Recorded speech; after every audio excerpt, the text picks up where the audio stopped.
coup, on va travailler sur un projet sur les Blaschka, sur la, je sais pas si je vais bien le dire, la Clava multicornis. Voilà. Ouais, c'est une des pièces qu'on a choisies qui se trouve du coup au musée aquarium universitaire de Liège. Ouais.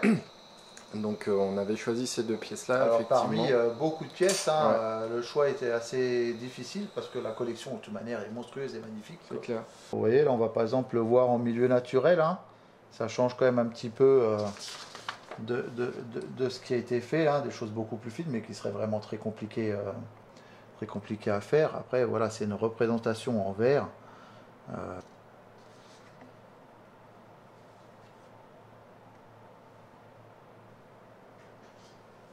Je recherche juste la photo sur laquelle j'ai travaillé. Vous voyez, là on a une vue de dessus, enfin, c'est quand même bien pratique. Donc ça, c'est les images qu'on avait prises Voilà. quand on avait été voir la collection complète au musée aquarium de l'université de Liège. Et du coup, on avait fait tout un parcours, un peu d'études pour choisir les deux pièces parmi la collection complète. Voilà, sur celle qu'on va travailler aujourd'hui, vous voyez, c'est vraiment la pièce centrale. En regardant un peu toute cette documentation-là, tu vas essayer de retrouver du coup les gestes qui vont permettre de reproduire cette pièce, sachant que voilà, on va sûrement imaginer des nouveaux assemblages, des nouvelles manières de faire. C'est tout à fait ça.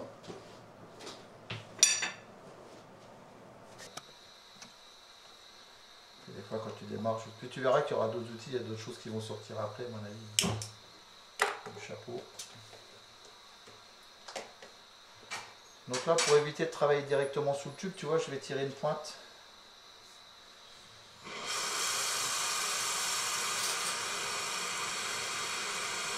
À peu près à cette distance-là.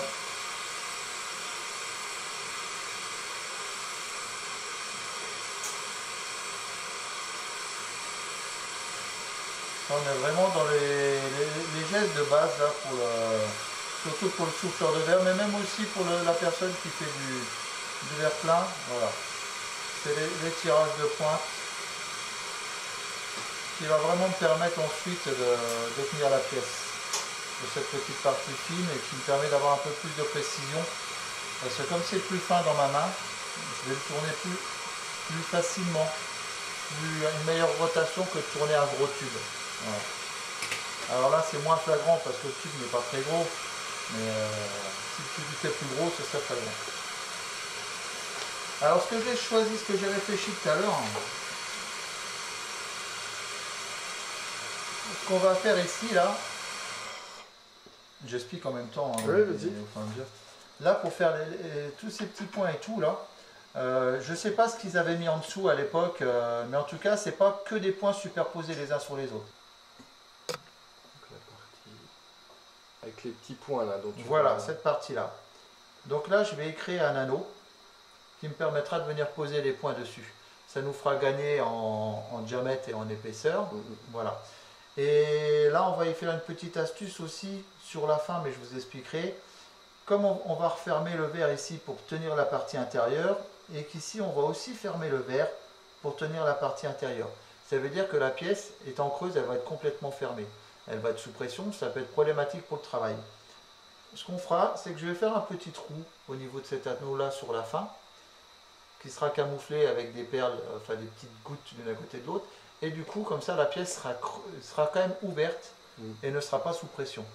Ça, parce ça que sera... si c'est sous pression, on ne pourra pas venir retravailler dessus, le verre s'aspire, ou ça pourrait éclater à un moment donné, donc voilà. Donc ça, la question de la rotation, que ce soit le tube ou la baguette, pour les gens qui ne connaissent pas le chalumeau quand même, c'est le travail de la verrerie, c'est quand même quelque chose qui est fondamental. Le fait de tourner, ça permet d'avoir, tu peux nous expliquer un peu. La grosse difficulté, surtout pour le soufflage. Alors on va tenir les mains de deux façons. Pour le soufflage, on va surtout travailler avec une main au-dessus et une main en dessous. Alors, pour des histoires de rotation, mais aussi on vient souvent souffler à la bouche quand on ne travaille pas le tuyau. Si vous me voyez que les mains au-dessus pour venir souffler, ça sera un petit peu compliqué. Pour le travail du verre plein, souvent les verriers travaillent avec les deux mains au-dessus parce qu'on a plus de poids, plus de matière, ça permet aussi d'accès. On peut aussi travailler le soufflage avec les deux mains comme ça si on a le tuyau. Moi, le fait d'alterner entre la verrie scientifique et la verrie de décoration, ça me permet d'avoir vraiment une rotation des mains dans les deux sens. Ça peut être très pratique pour moi selon les pièces. D'après toi, sur le travail des Blaschka, ou en tout cas eux, quand ils travaillaient, ils n'avaient évidemment pas le même équipement, pas le même chalumeau, mais la matière première, elle devait être quand même assez proche et similaire. Donc ils devaient avoir aussi ce type de positionnement de geste, de main. Oui, sûrement ce type de positionnement. Par contre, la matière première, on était quand même sur un verre qui était très tendre. Ouais. Pour moi, c'est pas du cristal à l'époque, mais c'est ce que nous on appelle des verres tendres, qu'on pourrait retrouver aussi dans des endroits comme à la Hocha, qui sont quand même proches des verres sodocalciques. Et du coup, c'est un verre qui demandait déjà beaucoup moins de puissance au niveau du chalumeau. Ouais. Et qui était beaucoup plus mou. Alors certes, peut-être plus facile pour certaines choses, mais pour la partie soufflage, sûrement beaucoup plus compliqué pour eux. D'accord. Donc c'est pour ça qu'on retrouve aussi beaucoup de finesse au niveau de leurs pièces, qui à la rigueur sera un petit peu plus dur pour nous d'aller rechercher cette finesse-là. Ouais, en fait, il y a un peu une aversion due à la matière première, qui fait que finalement, nous, par rapport à ce qu'on utilise, ça va être une difficulté sur l'étude et enfin une difficulté entre guillemets, mais sur l'étude de l'assemblage et de la reproduction. Voilà. Nous, je dirais, on peut quand même dire qu'on a ce côté un petit peu plus simple par rapport à la matière. Le boro va nous aider, le verre borosilicate, va nous aider à avoir moins quand même de risque de tension, de casse, et il va bouger un peu moins. Donc, ça sera un petit peu plus facile pour nous essais. Mais ça nous permettra de voir vraiment toutes ces problématiques d'assemblage et tout. Alors quand on tire une pointe pour le soufflage, il faut après venir rechauffer tout doucement juste pour la centrer si elle n'est pas centrée du premier coup. Alors pourquoi le centrage? Parce que c'est très important. Ensuite quand je vais tourner et travailler, si je ne suis pas bien centré, ça peut souffler de travers, ça peut déformer la pièce. Et là voilà, la grosse difficulté pour le souffleur, c'est que mes deux mains, il faut comprendre que quand le verre il est chaud, là, c'est simple de tourner comme ça quand le verre il est froid, parce qu'on a quelque chose qui est rigide. Quand le verre va être chaud, il va vraiment être visqueux, mou au milieu, il n'y a plus rien qui tient nos deux mains. Imaginez, vous prenez deux stylos à bic, un comme ça, et vous essayez de les tourner à la même vitesse. Même vitesse, même rotation, même axe, sans bouger. Et bien c'est ce qui va se passer avec le verre. Et si on n'a pas cette belle rotation, le bon axe, le verre il brille complètement, il ne sera pas rond, on n'obtiendra pas ce que l'on veut. C'est ça qui est le plus dur à attraper avec le temps. Donc on est sur une pièce qui va faire à peu près 19 de haut. Voilà, ça fait à peu près cette hauteur-là, mine de rien, c'est déjà quand même pas mal en hauteur. Alors sans la pointe, ça fait ça. Voilà. Et on voit qu'on va... Ouais, on est quasiment... Pour l'instant, l'idée, c'est pas d'aller faire la reproduction et d'être pile poil. C'est vraiment d'aller... Déjà, on va travailler sur le côté technique. Mais si on regarde les photos et tout, on est quasiment quand même l'anneau au milieu, quoi. Donc, on va essayer de démarrer comme ça.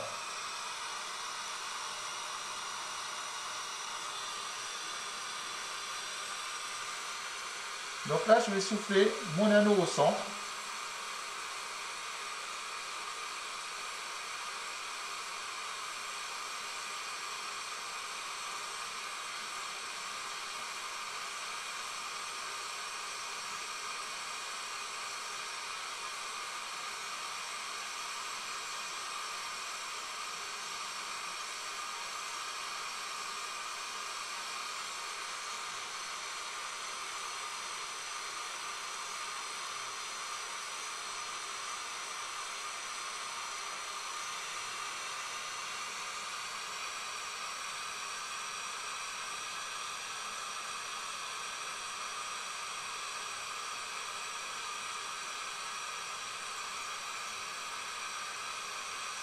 Vous voyez, là j'ai fait une boule qui est assez écrasée, parce qu'on n'a pas quelque chose qui est rond. Nous, l'idée, c'est de venir tourner autour avec ces fameuses petites gouttes que l'on viendra mettre tout à l'heure.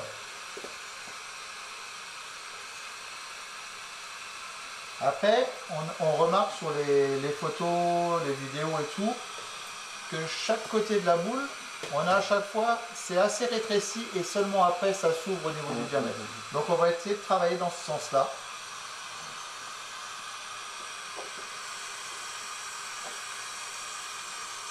Déjà ici de commencer à réduire.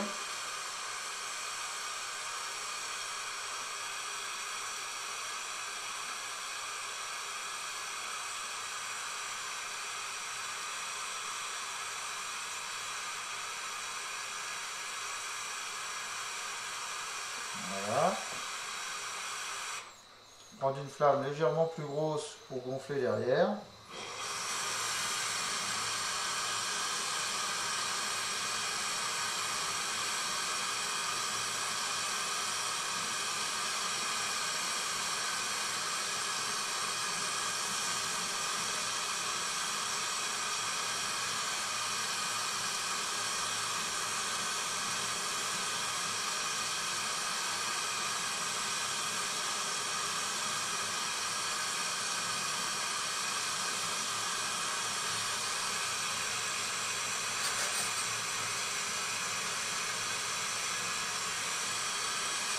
Alors on essaye de ne pas faire quelque chose qui a une forme bien ronde justement. Là c'est le contraire de ce qu'on fait d'habitude.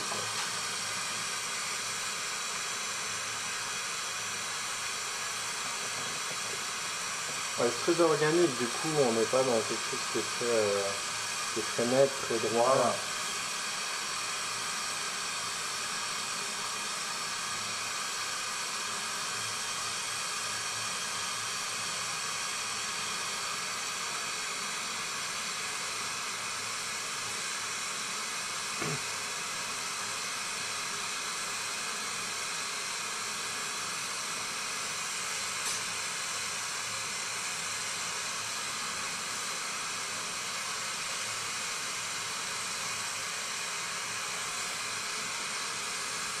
Et pour l'instant je le laisse droit.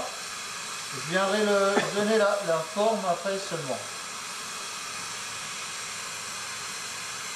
Alors pourquoi je viendrai donner la forme? Ces formes un petit peu tordues après, c'est que si je la donne tout de suite, ça va être compliqué pour moi de faire la partie du bas et de la souffler, d'avoir une forme, la forme que je veux donner, si le haut est déjà parti dans tous les sens. Donc l'idée c'est de donner la forme en bas, de donner la forme en haut, et seulement après on va venir travailler sur, sur le décentrage des boules. Ouais, parce que l'idée c'est d'intégrer du verre, enfin une baguette de verre à l'intérieur de ce tube de verre. Ce qui a été probablement fait par les Blashka sur les pièces originales.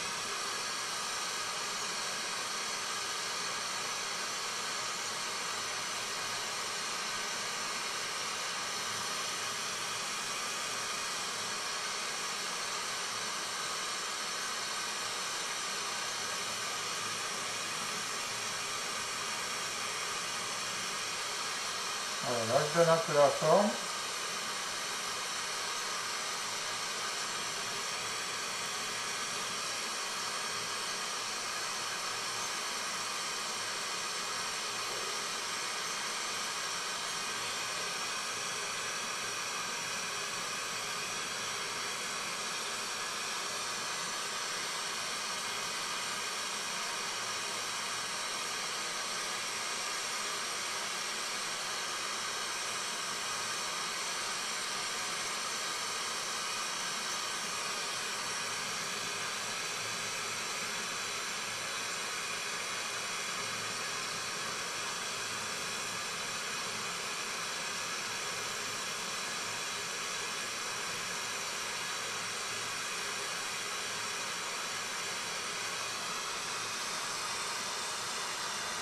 On n'est pas trop mal.